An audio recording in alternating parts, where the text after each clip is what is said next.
काँग्रेस आणि राष्ट्रवादी काँग्रेस आघाडीशी घेतलेला काडीमोड निश्चितपणे कायम आहे. युतीबरोबर जाण्याबाबत सध्या निर्णय नाही, अशी घोषणा आरपीआयचे अध्यक्ष रामदास आठवले यांनी केली. पक्षाच्या पुणे विभागातर्फे बीजे मेडिकल कॉलेजच्या मैदानावर निर्धार मेळाव्याचे आयोजन करण्यात आले. या मेळाव्याला नामदेव ढसाळ, प्रीतमकुमार शेवगावकर, एमडी शेवाळे, परशुराम वाडेकर, हनुमंत साठे आदी उपस्थित होते. यावेळी काही पक्षातील कार्यकर्त्यांनी रिपब्लिकन पक्षात प्रवेश केला. 20 वर्षांपासून आपण काँग्रेस राष्ट्रवादीशी एकनिष्ठ राहिल्यानंतरही आमच्यावर अन्यायच करण्यात आला. दलितांवरील अन्यायही आजतागायत कमी झालेला नाही. शिवसेना भाजप हे पक्ष जातीयवादी असल्याने तुम्ही आघाडी समवेतच राहा असे आम्हाला सांगण्यात येते. मात्र पिढ्यानपिढ्या आम्ही गावाबाहेरच राहिलो. आम्हाला जातीयवादाबद्दल सांगताना पुण्यात मात्र जातीयवादी पक्षांशी युती करून सत्ता मिळवत महापौर आणि उपमहापौर ही पदे आघाडीने पदरात पाडून घेतली, अशी टीकाही आठवले यांनी केली. राज्य सरकारने 2009 पर्यंतच्या झोपड्यांना तातडीने मान्यता द्यावी, अन्यथा सरकारने खुर्ची खाली करावी. महागाईच्या प्रश्नामुळे जनता हैराण झाली आहे. केंद्र सरकारला महागाई कमी करता येत नसेल तर त्यांनी सत्ता सोडावी. झोपडपट्टीवासियांच्या प्रश्नासाठी रिपब्लिकन पक्ष रस्त्यावर उतरणार असल्याची घोषणा आठवले यांनी केली. आज यहाँ मैं अपने दुश्मन को सुलाने के लिए यहाँ आया हूँ. दलितों को उनका हक दिलाने के लिए मैं यहाँ आया हूँ.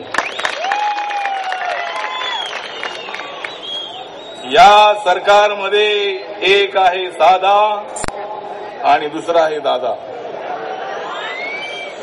या सरकारमध्ये एक आहे साधा पण दुसरा आहे दादा. पुरा करतो मी तुमचा वादा, पुरा करतो मी तुमचा वादा. आता तरी लागू नका तुम्ही काँग्रेस राष्ट्रवादीच्या नादा. एक तर आपण सगळे कार्यकर्ते बंधू भगिनी या ठिकाणी अत्यंत निर्धाराने या ठिकाणी आलेलो आहोत.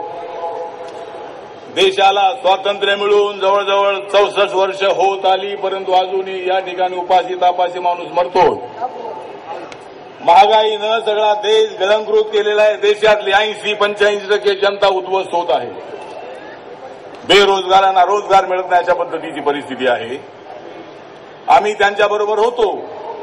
धर्मनिरपेक्ष विचार म्हणून आम्ही त्यांच्याबरोबर गेली 20 वर्ष आम्ही होतो. आम्ही ज्या मागण्या केल्या त्या मागण्या काय पूर्ण झाल्या असतील.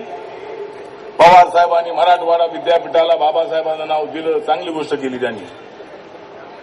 परंतु आपण पाहतो आहोत की या मनमोहन सिंगचं सरकार असेल की या पृथ्वीराज चव्हाण आणि अजितदादांचं सरकार असेल, महागाई कमी होत नाही आहे. साठेबाज मोठ्या प्रमाणामध्ये साठेबाजी करतायत. पेट्रोल डिझेलमध्ये भेसळ होते आहे.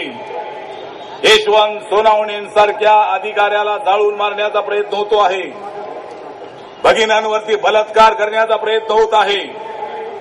दलितांवरचे अत्याचार कमी होत नाही आहेत. आम्ही तुमच्यासोबत आहोत. होतो आम्ही तुमच्यासोबत गेली 20 वर्ष.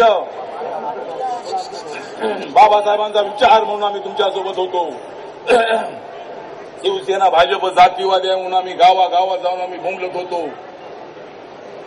बाळासाहेब ठाकरेंना जाऊन मी भेटून आलो.